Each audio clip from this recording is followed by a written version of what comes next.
want to thank Opus for sending this out. Topping has nothing to do with this review, and no one is paying or asking me to say anything good or bad. All thoughts and opinions here are my own. Let's get started. Topping, look, man, we got to talk, all right? 17 watts out of a headphone amplifier it scares me. This amplifier is pretty wild. This represents a better dollar per watt value than a Magni Plus. So 17 watts for about 500 bucks. Completely wild. Today we're going to discover if this amplifier is just a ton of power or if it actually has some quality and cool features behind it.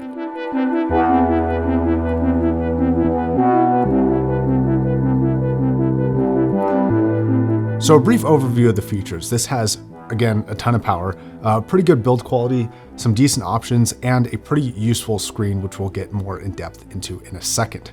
Now, that makes this thing a pretty interesting value proposition for a number of reasons. Though this is my second unit, and I will tell you why that is in a second. So the matching DAC for the A70 Pro is the D70 Pro. Now these amplifiers and DACs together run you about $1,200. And just a few days ago, we covered a cheap system, two cheap systems actually, that you should buy that are around $200. And this is what you could buy if you wanted to. Now, when you're paying this much for amplifiers and DACs, you expect not only premium features and build, but premium sound. And I'm actually pretty happy to report that just like a lot of other topping amplifiers, this actually delivers, but it comes with a little bit of a twist, and it's a twist in a good way. Now, the screen system is what Topping calls Aurora UI. This offers a menu setting for a couple different visualizers like an FFT and VU meters, and it's really useful for trying to analyze frequency outputs of different music. If you're new and not sure what exactly FFT or VU are, VU stands for volume unit, which is actually how much kind of, I guess, volume intensity is going into the DAC.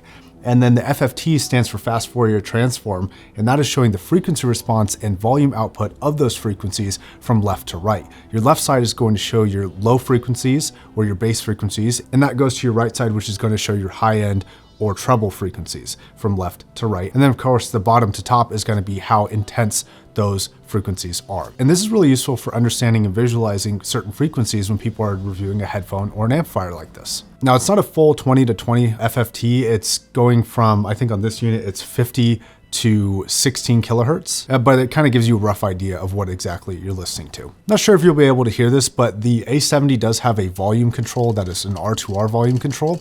And it does have a little bit of popping feedback in the headphones itself, nothing intense, but you can, every time this clicks, you can also hear it click in the headphones itself.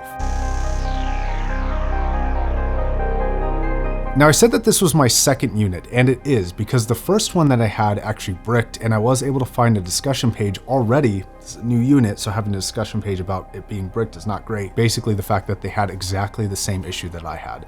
Now, in fairness, this is what warranties are for. Occasionally products do go wrong, but given the issues that I had with the original A90 that I had here, and the fact that this was a new unit, and the fact that I discovered a discussion page about the same exact issue on the A70, it does make me a little bit nervous about some of their higher end amplifiers. Again, warranties exist for things like this, but Topping I've always known to be pretty reliable, though these last two kind of flagship amplifiers that I've had issues with, it's kind of making me question them a little bit. So I'm hoping that this is just a kind of small bump in a good overall road.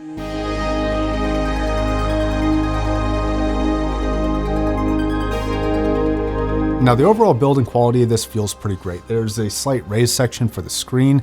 I'm not a huge fan of the kind of screen buttons that aren't physical buttons, but they do function well and seem to work so far, so I don't have a huge problem with them. The viewing angles are best from sort of direct on.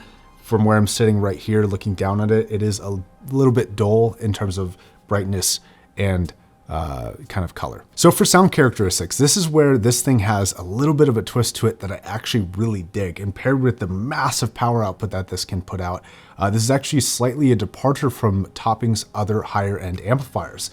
And we're going to be comparing mostly against what I consider to be the best amplifier that they had. So let's go over some specs. Both feature an insane dynamic range of 145 for the A90D and 147 dB for the A70. So the A70 is actually a little bit better there. Though that dynamic range is only really noticeable for a analyzer. Human hearing can't really tell the difference between 2 dB at that level. The A90D, the D stands for discrete, and the A70 Pro is something they call a Tang-Ku-La module, which from my memory at least, this is the first experience I've had with that type of module. The power difference is wild. The A90 already had an insane power level of 9.8 watts, but the A70 is putting out 17 watts. Both are far more than almost every headphone on the market needs.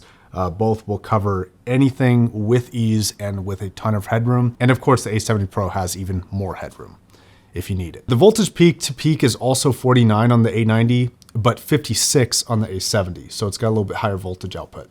Now, does the power difference automatically mean better sound? In my experience with this, no. These both sound really good, but in two slightly different ways. They're not massive departures from each other. Now, if you're into precision, the A90D does still sound a little bit more precise in my opinion. It's a little bit harder hitting in the real sub-bass regions, the really low stuff, and in the treble finiteness, that really kind of clean, ultra clear, crystalline detail. If you're really into that, I think the A90D still pulls that off a little bit better. Why this is, I have no idea, but in terms of listening impressions, it's maybe 5% better in this range. Where the A70 starts to depart from toppings high in line already is that the mid-range and the mid-bass is actually slightly warmer shifted than the very kind of sterile and clean sound of the A90 and the A90D. The A90D was a little bit warmer sounding through the mid-range than the A90 was, and this is even further departed from that into a fairly kind of full sounding, thicker mid-range that I think is actually not really what I would consider to be the topping house sound anymore. This is something else, something new. Now, I think a lot of people will really like this, though I think it depends on what you're into. If there was that ultra precision still and the warmness and the sub-bass response of the A90 mixed with that mid-range shift of the A70, this would be like super, super god tier, even if it's not considered that already, which it probably is. But if it was a combination of those two, that would kind of be like my perfect amplifier, maybe with a little bit wider soundstage that a tube amplifier might offer compared to what these offer. But for the money, they're insane. Now, speaking of that soundstage, the soundstaging here is really good, though I do think that the width slightly goes to the A90D. Just slightly though. I think it's that upper end precision that just makes those finite, small, kind of little sprinkles in the distance a little bit more obvious on the A90D than the A70. But the A70 has a little bit better kind of vocal focus and vocal forwardness in the lower mid-range. And with the new Diana MR that I've been listening to, that's been exceptional. Sonically, the power of this, while it does make me nervous, I have to commend how they've done it because, for example, if you plug a headphone into a speaker amplifier, which can have a lot of watts, like hundreds of watts, there is always a sense of jumpiness to the sound, kind of like when you're driving a really, really fast car, but going at like, 25 miles an hour. You can sense that it just wants to do so much more. I'm not a huge fan of that type of sound signature. This is a hard sound signature to explain, but those of you who have heard it know exactly what I'm talking about. This doesn't feel jumpy or over-exaggerated for performance. And even though I would caution doing this personally, you can use it with IEMs. Like, it is sensitive enough. It has a totally dead noise floor. It has kind of a very clean, like exactly what I would expect for $500 performance for IEMs. But man, the 17 watts is like getting into that territory where if something goes wrong, if you accidentally bump the volume and it maxes out, goodbye hearing, goodbye earbuds, like you're screwed. And that does make me nervous. As far as conclusions go, given the specifications, the power output capability, the options like the screen and all that it can do, I'm really happy with this thing. And I think a lot of people will be really happy with this thing. I do have this slight asterisk of the first unit going down, but the performance here, the sound quality, the specifications for $500, they are undeniably really, really, really good. Okay, that's going to be my review of the A70 Pro. Before you go, if you do want to check out another video I've done, I did just do a first impressions of the Diana MR, and of course there's going to be a lot of other hi-fi reviews coming to the channel very soon. Thanks a lot for watching. See you guys next time.